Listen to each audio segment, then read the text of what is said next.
It's a major announcement. Remember that the News of the World is Britain's top circulation newspaper, about 2.7 million copies sold on a Sunday. Now, I think obviously this is a very valuable property which is being closed down, and also clearly the money from the last edition is going to be given to good causes.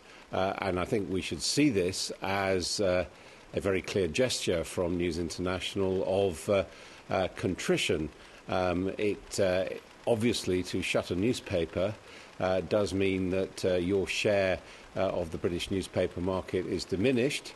It may be that on the plurality issue, for example, that without the News of the World, if the merger goes ahead, will it be necessary to spin off Sky News? I mean, that's an interesting question, although clearly not the reason for this very, very serious decision and this gesture by James Murdoch. Should be said, however, that even if you take all of News International, the Times, the Sunday Times, the Sun, and the News of the World, they account for about 17% of News Corp's business, and so they have been for quite a long time a dwindling asset. The News of the World in its heyday used to sell over 5 million copies, and it's well down on that, and that's part of the sectoral decline of the newspaper industry. By contrast, Sky B, in financial terms, would probably be about a third